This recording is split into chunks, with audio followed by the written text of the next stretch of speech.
So if you're like most NFL fans, you probably have a sour taste in your mouth after seeing the Patriots win another Super Bowl championship. You're probably ready for Tom Brady and Bill Belichick to just retire. Not only that, you got to suffer through NBA and NCAA college basketball season until you get a piece of your favorite NFL players. But there is a newer league emerging, the AAF, the Alliance of American Football. It actually starts this week, the week after the Super Bowl. And this video, we're going to break down everything that has to do with it. I'm going to give you all the ins and outs of what's going on, from how the league is set up, how teams are structured, how players' teams are structured, and what you can expect from this league going forward. We're starting right now. What up, dude? I'm Aaron Duncan here with the Necessary Bluntness Sports Talk, a recap and analysis of football, and particularly the NFL. So if you want to see more videos, make sure you hit the subscribe button below. Give the video a thumbs up.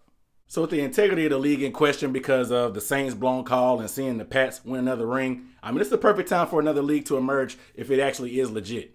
Now, the AAF is not trying to take down the NFL. It's not trying to rival the NFL like some other leagues that pop up. It actually wants to be a complementary piece and maybe a developmental league for the NFL going forward. You're probably wondering what exactly the Alliance of American Football is. So I'm going to tell you. It was founded by a TV and film producer, Charlie Ebersol, along with the great GM Bill Polian, who was in charge of the team during the Colts' great run with Peyton Manning and some of those guys like that. There's a total of 8 teams in the league, and they're spread out across the South region mostly, with one team, of course, in Salt Lake City. And that really makes perfect sense because it's February right now, late winter, early spring. It's not exactly football weather to put things in perspective. It's kind of cold outside, so it makes more sense to have the games and the teams in the South. So the alliance part of the Alliance of American Football League really talks about just bringing together and working as a team across all levels, from players, coaches, and fans in general. So what kind of players can you expect in this league? There's going to be a lot of shoulda-haves and coulda-haves and would-haves that you may have heard about, used to hear about, or you probably should have heard about had they done the right thing or had something going the right way. There's also going to be a lot of big-name NFL coaches, too, so it gives a little bit of credibility and legitimacy to this league. Players like Trent Richardson, Denard Robinson, Aaron Murray, Michael Vick is going to be a coach. Steve Spurrier is going to be a coach also, and you'll also see other guys that are analysts coming up in the game also that you're probably familiar with and have seen on the NFL field. One of the biggest problems with these new leagues that pop up every now and then is that they don't have the level of competition or the high level of skill that we love and crave to see on Sundays in the NFL season. The bright side about this league, although they're developmental players, they've been said that these guys will be backups or comparable and be able to compete with backups on the NFL level. So it won't be a glorified preseason game. It will actually be legit NFL coaches giving these guys instruction, and some of the best players you used to see on Saturday once upon a time. So the players in this league, they're all on standard same contracts, 3-year, $250,000, and they're non-guaranteed, but there's bonuses and incentives based on how team units perform. Not players in general themselves, but how the unit. So defense gets a bonus as a whole, and offense gets a bonus as a whole based on participation and production. So, of course, if any of these guys actually do well, since this is a developmental league, they have a chance to get pulled up to the NFL, and no harm, no foul. But the good thing about the Alliance of American Football, so some of the benefits of the league are financial coaching, healthcare, and a college stipend for some guys who may have left to go to the NFL early but never had a chance to go back to school to finish their degree. So it really sounds like these teams and these guys are really concerned about the players in general. But from the fans' perspective, it's also beneficial. They're trying their best to make the game way more exciting and actually care about what the fans think, unlike the NFL. So the way that the AAF is, there'll be no punts, kickoffs, or extra points. And there will never be a punt fest like we saw in Super Bowl 53 the past Sunday. So you may have some questions about how this actually works. So basically when the team scores, they'll automatically go for 2. Teams automatically start drives for 25 after a touchdown. And if a team needs to do an onside kick, instead of actually doing that, they'll get a 4th and 12 from the 28-yard line. They'll have one down to convert. If they convert, they get the ball at the spot where they converted at. If they don't, the other team gets it where they got stopped at.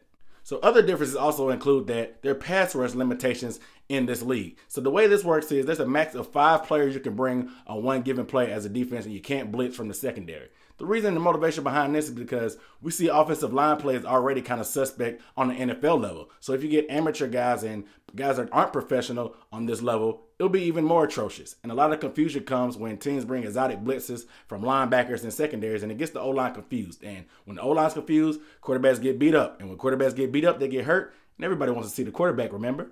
Other differences includes no TV timeouts, shorter replays, shorter play clocks, and overtime rules are based similar to how college is set up. The biggest difference to me is the way the teams and players are allocated and assigned to each other. So the AAF took 30 of the top teams that produced the most NFL talent and assigned those out regionally to each team across the league. So the way that they assign NFL teams is similar to the way they assign the college teams out. Since there are 32 NFL teams, there's 4 teams in the league are assigned to each of the 8 AAF teams. So any guy that's assigned to that team that used to play in that league that wants to play in the AAF, they get assigned and automatically have a pipeline to go there. There's no draft. There's no nothing like that. Players are assigned and they make the team. There's a 52-man roster on each team. They also divided out the Canadian League teams, and anybody that doesn't fall in that category, they'll be an unrestricted free agent and they're free to sign with any team if they're good enough to play in the league. As for my expectations for the league, I'm expecting big things as they recently booked some TV deals with Bleacher Report Live, CBS, NFL Network, and TNT, some of the heavy hitters when it comes to reporting and broadcasting and program television. With the backing of the NFL and the money involved in that, there's bound to be some good production and good product put out on that field. This could be a great tool to have a developmental league similar to how the NBA has the G League for guys they want to pull up and down, and hell, they can even develop some refs because we've seen that the refs that we have now kind of need some work, and why not get some practice in the offseason, or why not train and get some guys ready to go up to the big stage. This could also be a way that since the AAF has its own unique rules,